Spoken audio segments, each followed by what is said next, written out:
나오면 질의하도록 하겠습니다. 예.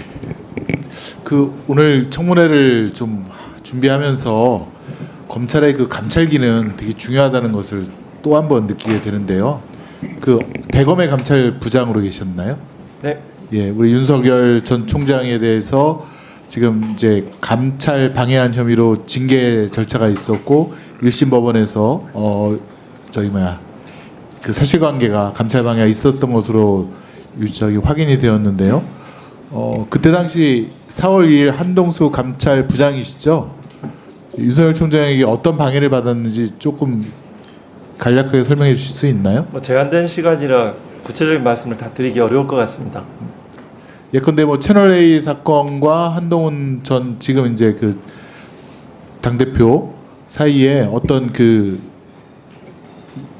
계속되는 소통 아니면 사주라고 볼 수 있는 부분들이 있었는데 그 부분들에 대해서 이러이러한 감찰을 진행하겠습니다라고 했는데 윤 총장께서 버럭 화를 내고 감찰을 갖다가 인권부 네. 인권위에다가 옮기라고 했던가 아니면 좀 모욕적 언사를 많이 하셨다고 들었습니다. 네. 예. 감찰 방해로 감찰을 방해받은 거죠. 제가 피해자이죠. 직권남용죄를 명백히 구성한다고 생각을 합니다. 실형사항이라고 생각합니다. 예. 네. 두 번째는 이제 윤석열 대검에서 이루어졌던 것 중에 판사 사찰, 네. 판사들의 성향이라든가 가족관계라든가 네. 이런 것들을 조사해서 네. DB로 보완하고 있었다는 점도 감찰의 대상이었죠. 수사정보정책관실에서 판사 사찰, 판사의 개인적인 정보들 그리고 언론에 보도되면 굉장히 재판부가 재판에 영향을 미치는 그런 사유들 사법농단에서 수사에 수집된 자료들이 거기에 활용됐고 이 부분도 역시 직권남용죄를 구성하는 중대한 비범죄라고 생각합니다. 네, 비실명 나중에 처리된 밝혀질 겁니다. 처벌받으리라고 생각합니다. 예, 비실명 처리된 저도 그 자료를 21대 국회에 봤는데 네. 저도 이제 법조인이니까 이 사람은 누구다라고 이렇게 떠오를 정도의 굉장히 상세한 내용들이 적혀져 있더라고요. 네, 저도 법원에 근무했는데 제가 모르는 그런 부분들이 상당히 있더라고요. 참고인 본인에 대해서도 그런 세평을 정한 게 있었습니까? 네. 본인은 없었고 아는 지인에 대해서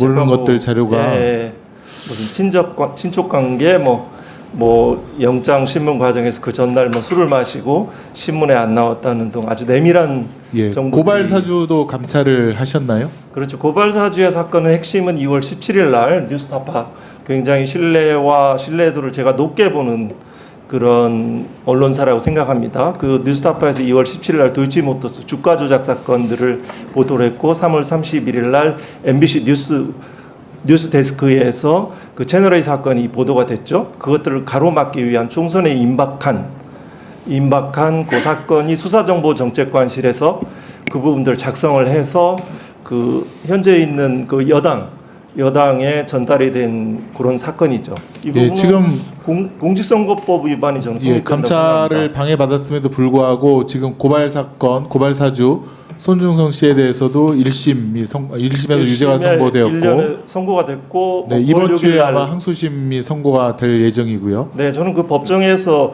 손준성 검사 개인이 한 일이 아니다. 윤석열 총장의 지시와 승인을 받았다. 한동훈 현재 정치인이죠. 그 대표와의 공모관계를 살펴봐야 된다라고 했고 그분 판사님들은 모르실 겁니다. 그 검찰의 특수한 경험칙들은 조직에 있어본 사람 손중성 검사 개인이 했으리라고는 생각한 사람 1도 없습니다.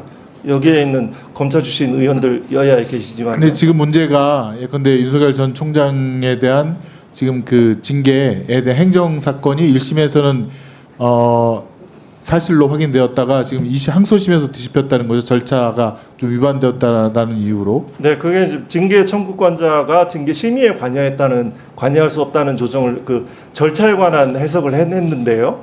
그 부분들 저 동의할 수 없습니다. 되게 절차 위반인 경우에는 다시 새롭게 절차를 진행해서 또 징계를 하는 것이 상례인데 이번 건은 그렇지 않은 것 같아요.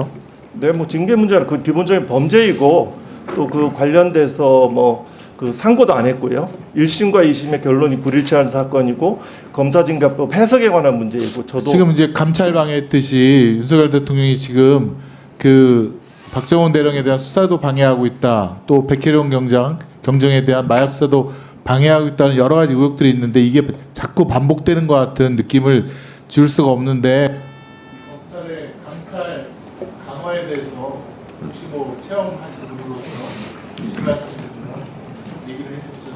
저한테 얼마만큼의 시간이 부여된지 모르겠습니다. 진술해도 될까요? 네, 1분간 하세요. 뭐 감찰 기능도 필요하죠.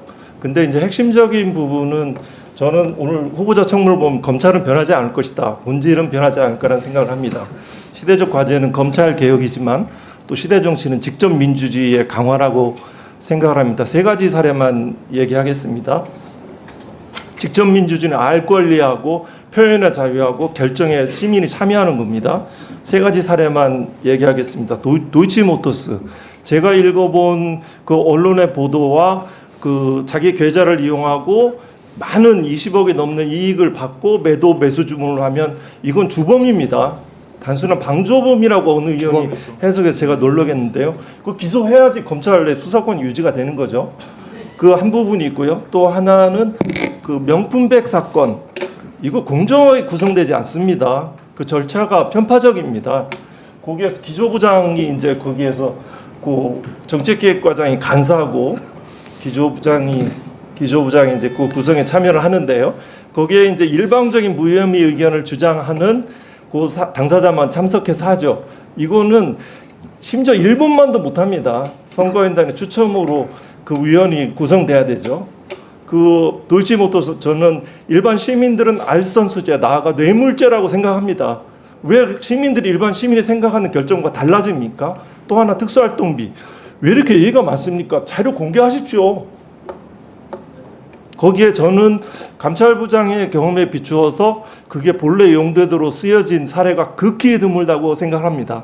여기에 그 유상범 간사님, 또 곽규택 위원님, 또 주진우 위원님, 또 이성윤 위원님, 박균택 위원님 다 검찰 출신 국회의원들이죠. 네. 거기에 본래 용도대로 쓰신 분들 없습니다. 자료 네네. 공개하십시오. 네네, 정리해 네, 주시죠. 그러면은 불필요한 논쟁들이 다 없어집니다. 네, 안동수 참고인 수고하셨습니다. 네, 네. 이상하겠습니다. 네.